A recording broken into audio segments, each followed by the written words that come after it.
My name is Elsie Vaughn. I'm 35, and until last Thursday, I was the COO of a tech consulting firm, the heir to a legacy estate in Marin County, and the wife of a man everyone envied.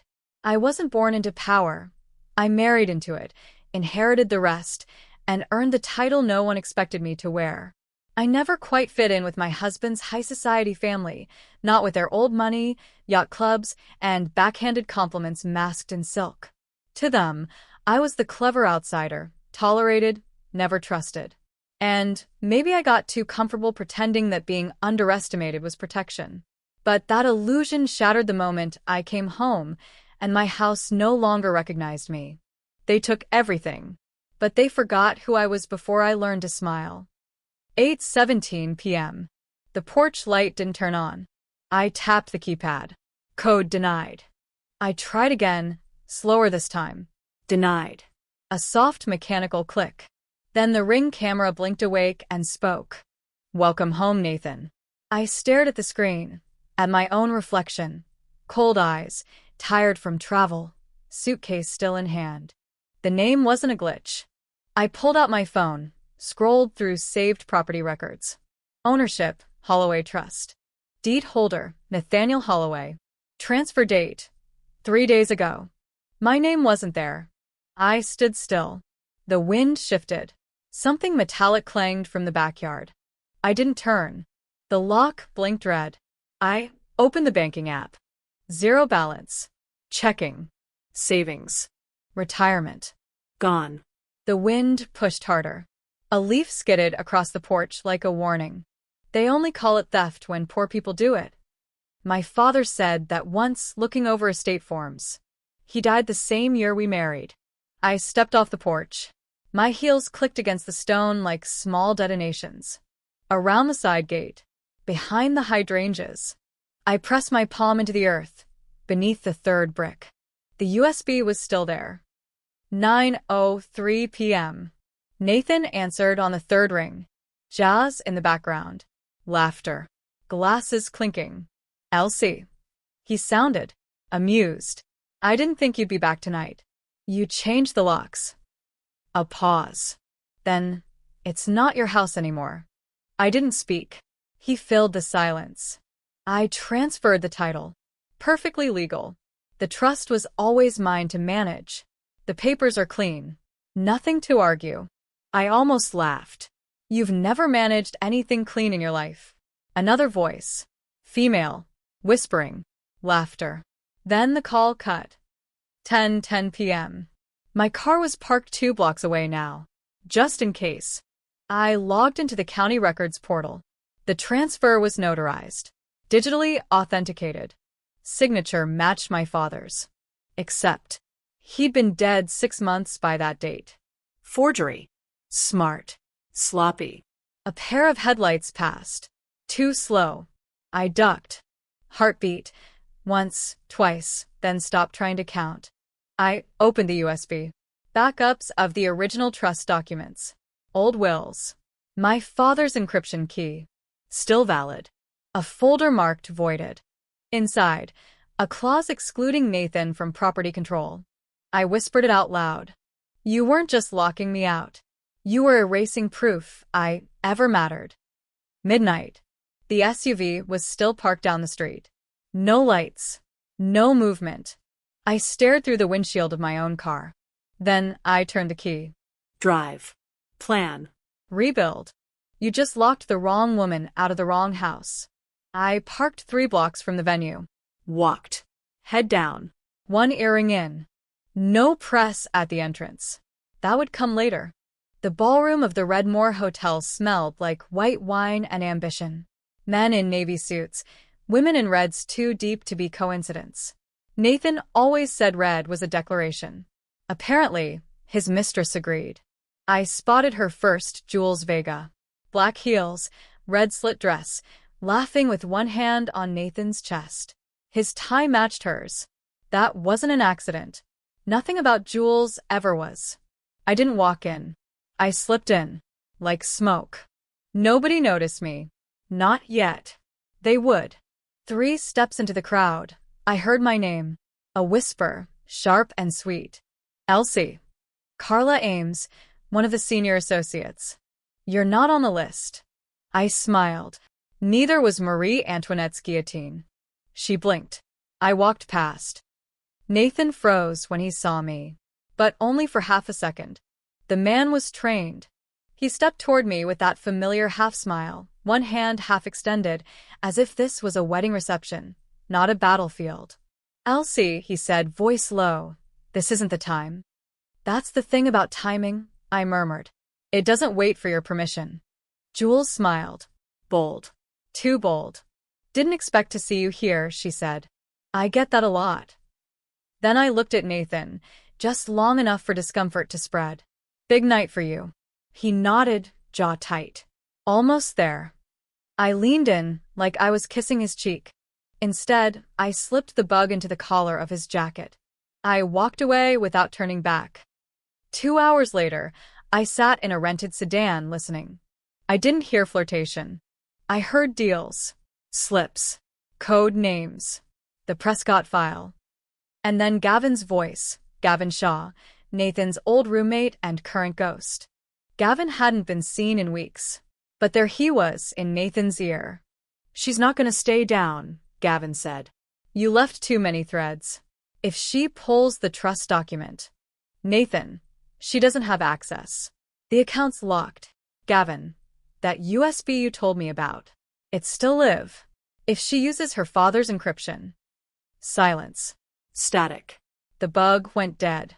I gripped the steering wheel. Then I drove. The law offices of Reed, Shaw, and Benning had been shuttered for months, pending investigation. But the key code Gavin gave me 5 years ago for emergencies still worked. Down the hall. Past empty chairs. Past stale coffee and forgotten scandals. To his old office. Locked. I picked it in 38 seconds. His desk was gutted. The drawers empty. But the floorboard beneath the bookshelf? Loose. Inside, a fireproof envelope. Inside that, the original trust clause and signed. Undated. Real. My father's handwriting. 2 lines jumped out at me. In no event shall the Holloway name hold controlling interest over the Vaughn estate. If amended posthumously, presume coercion or fraud. I stood still. Long enough for the motion detector to click on. I wasn't alone. I turned. The light shut off. Footsteps. Fast. Clipped. Leaving, not approaching. I chased them into the stairwell. Doors swinging. No elevator ping. Gone. Not security. Someone else. Watching. People only hide when the truth makes them vulnerable. My mother used to say that when reading me bedtime stories about spies and liars. She died before I ever met Nathan. I never introduced them. Maybe I already knew. I didn't sleep that night. I scanned everything into a cloud account under a new alias. Then I called Gavin. Voicemail. Called again. Blocked. Then a text came in. You want proof? Tomorrow. 2 p.m., 1451 South Pine. No cops. No noise. Come alone. The address was a midtown tech hub turned co-working ghost town. I stared at it. He was alive. And hiding. I still had the final ace. Nathan's executive promotion required one final signature. Mine. And the board vote? Scheduled for Friday. I could bury him or crown him. He just didn't know which hand I was playing. He forged a future. I'll rewrite his legacy. The boardroom smelled like cedar polish and tension. 12 chairs. 11 filled. I was the 12th. Nathan's seat was still empty. The projector flickered against the wall. His name. His title. A slideshow of projected growth charts, revenue forecasts, smiling team photos cropped at the edges to look spontaneous. I slid the envelope onto the table. No one looked at it. Yet. Final promotion contract, I said. Calm. Controlled. Just waiting for my signature. No one blinked. Not yet. Then the door opened. Nathan walked in like he owned the oxygen. Navy suit. Tie straight. A thin smile that didn't reach his eyes. Jules Vega followed, 3 steps behind. Not his wife, but close enough to whisper to. She saw me first. Her smile faltered. Nathan didn't look at me. Didn't have to. Shall we begin? He said. No apology. No explanation. Control is always silent until it snaps. The presentation was smooth. Too smooth. Charts. Buzzwords. Slide transitions like velvet. I leaned back. Watched. Noticed the details. Jules texting under the table. A nod from board member Nolan. A glance from Amelia McCree, compliance chief, toward the door. Something off. Then the contract came to me. Nathan slid it across the table like a lover's note. Just the final page, he said. Signature, and we're official. I didn't touch it. Instead, I opened the folder I brought. A second document. Identical in appearance. Except for one line. Immediate termination for cause.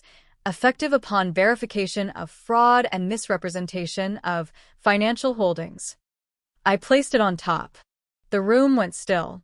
What's this? Nolan asked. I didn't answer him. I looked at Nathan. You forged trust documents. You used a dead notary's license. You siphoned over $400,000 from Vaughn Estate Holdings into a shell account registered under an address in the Caymans, an address registered to Jules Vega, 6 weeks before the sale. Silence cracked. You can't prove any of that, Jules snapped. I already did, I said.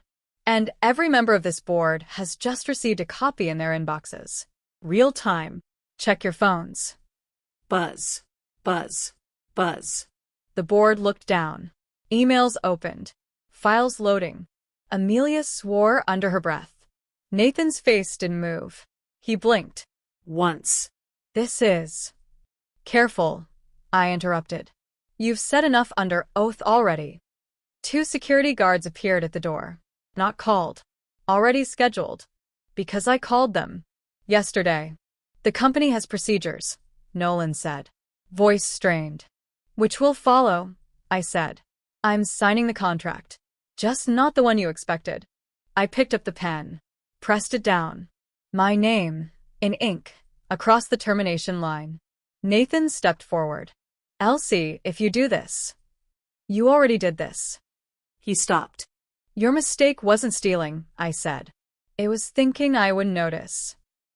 Then everything moved fast. Security stepped in. Board members started talking over each other. Amelia demanded a pause. Jules cursed. Nathan turned to me, eyes burning. You think this is over? I stepped back, pressed the second button on my phone. The one linked to a private live stream. FBI compliance review. Live. Now. The flat screen blinked. A loading icon. Then a video call. 2 agents. Ready. Listening. Mr. Holloway, one said.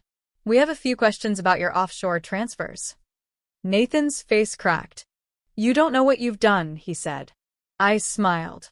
You thought you ended me. I was just getting started. The wine cellar smelled like mold and dust and old betrayal. 1451 South Pine was a shell, an abandoned estate turned storage mausoleum. I followed the pin drop Gavin sent. My boots echoed on cracked tile.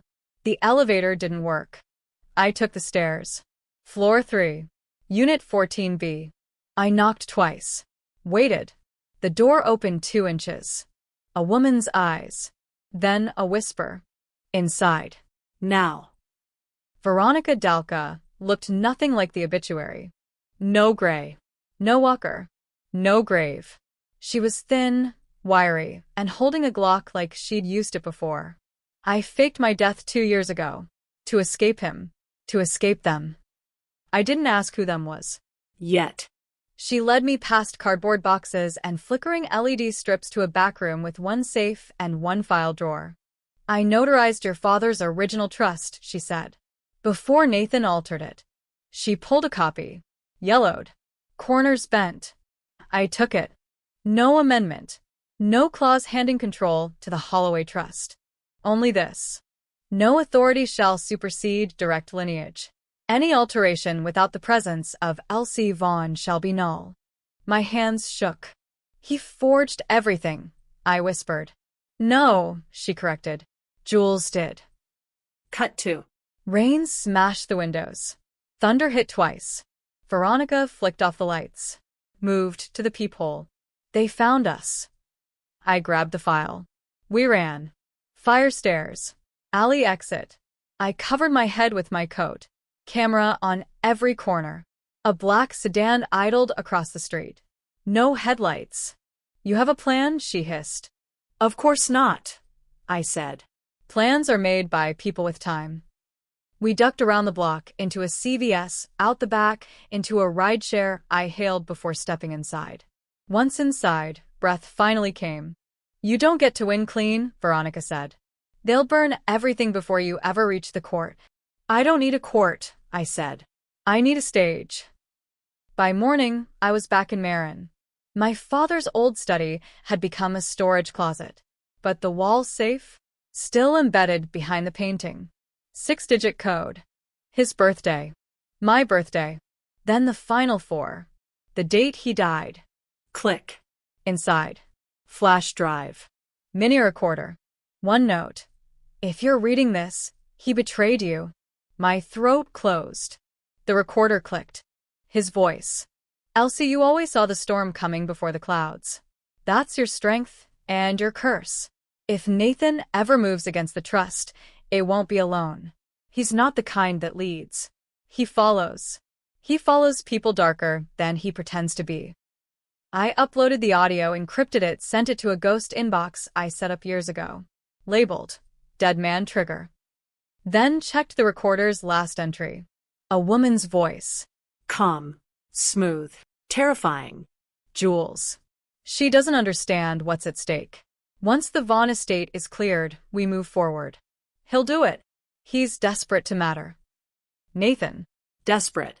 Everything made sense. He was never the wolf. He was the leash. I stared at the wall. You don't survive betrayal by being smarter. You survive it by being quieter. By becoming the question they forgot to ask. The lights flickered. Power dipped for 2 seconds. Then came back. I opened the back door. Stepped outside. Across the street, a silver coupe. Tinted windows. No plates. My phone buzzed. Unknown number. Text only. We warned you. I typed one line back. So warn harder. He didn't just steal my home. He erased my bloodline. The gate creaked like it hadn't moved in years. Overgrown vineyard rows stretched into the fog. Vines long dead. Grapes gone. Just dry dirt and silence. This was my father's first estate. Sold under duress. Bought back by a shell corporation. Now it was mine again, on paper, in silence, under threat. Veronica pulled the flashlight tighter in her hand. This place feels watched. That's because it is, I said. Inside the old tasting room, dust floated like snow. Floorboards hollow. Shelves empty. Until we found the cellar. Heavy latch. Rusted lock. I kicked it twice. It gave on the third. The air below smelled of stone, mildew, and memory. We stepped down. Rows of barrels. A shattered decanter. A forgotten radio still plugged in, silent and waiting. There, Veronica pointed. A metal cabinet, bolted into the back wall. Inside, VHS tapes. Printed emails. Scans of wire transfers. A notebook labeled, Final Names. I flipped it open. First page. Nathan Holloway, Executive Proxy. Jules Vega, Asset Handler. Gavin Shaw, Liaison, Vectors Group. Beneath it, Prescott Trust was not the goal. Elsie Vaughn is the lever. I didn't breathe. You weren't the casualty, Veronica whispered. You were the currency. We scanned pages fast. Recorded everything. Backup copies uploaded to my encrypted cloud. I opened a tape. VHS to USB converter clicked. The footage jittered, then stabilized. Black and white. My father's study. Me, 18, sitting at his desk. Writing. Unaware I was being filmed. What is this? I choked out. Veronica's voice was flat. Surveillance archive. They watched you before Nathan ever met you. The room spun. This isn't fraud, I said. It's legacy theft. Generational manipulation. You ever hear the phrase, build an heir, don't marry one? She said. That's what I was. A constructed vulnerability. A house with a vault door wide open. Footsteps upstairs. We froze. Then a voice. Faint, but familiar. Gavin. I told you to come alone, he shouted. You brought her? Veronica pulled the gun. He's not alone either. I peeked through the cellar door crack. 2 men. No uniforms. No ID. Guns drawn. Cut scene, I whispered. She blinked. What? Lights. Now. I flicked the main breaker. Darkness. We ran. Side exit. Crouched low. Past barrels. Through dirt. Out through a busted hatch. Rain now. Heavy. Blinding. Veronica limped. She'd twisted her ankle. I dragged her half the way. At the car, I popped the trunk. Gun. Files. Burner phone. Everything intact. She collapsed in the passenger seat. Blood on her shin. We need to go public, she gasped. Or they'll erase you. I'm counting on them trying, I said. People only panic when you flash a mirror. An hour later, we hit Sacramento. I uploaded a private drive to a national journalist I trusted once in college, Olivia Drew. She owed me.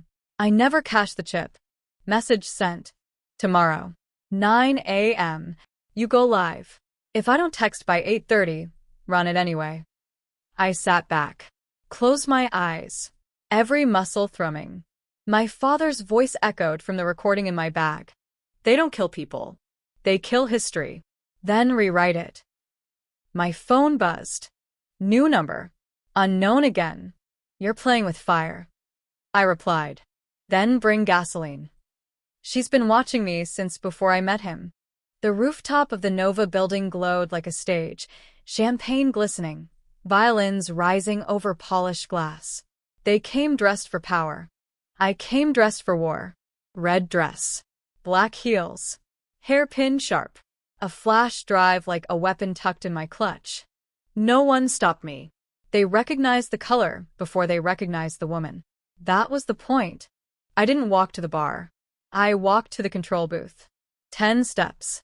Swipe badge, borrowed from a former assistant who hated Nathan more than I did. Plug in. Override projector. Cue silence. The music died mid-note. The screen behind the CEO's podium blinked once. Then twice.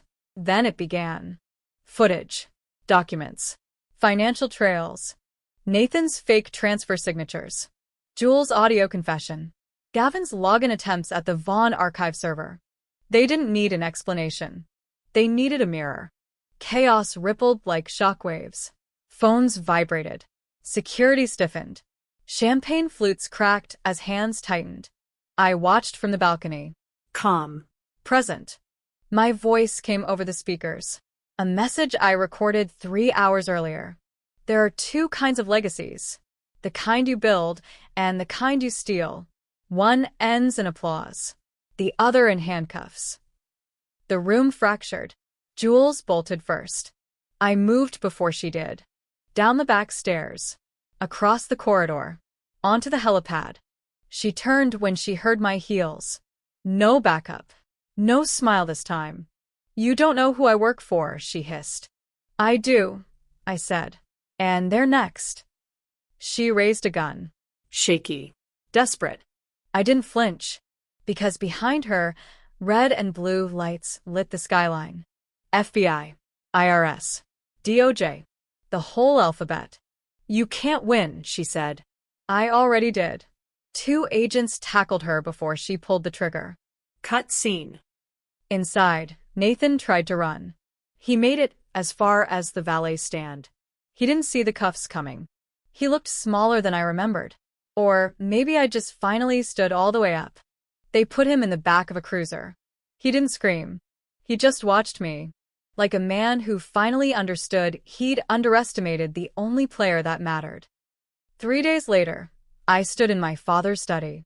The real one. The estate was quiet. Veronica was gone. Off-grid again. She left behind a note. Truth is never clean. but it's always necessary. Olivia Drew's exposé broke the morning after the raid. Headline: Holloway Empire collapses under legacy fraud. They called me brave, ruthless, brilliant. I wasn't any of those things. I was just finished pretending I didn't see the knife coming. People don't destroy you in a single blow. They sand you down. Quietly. Every day. Until you forget what it was like to feel whole. But I remembered now.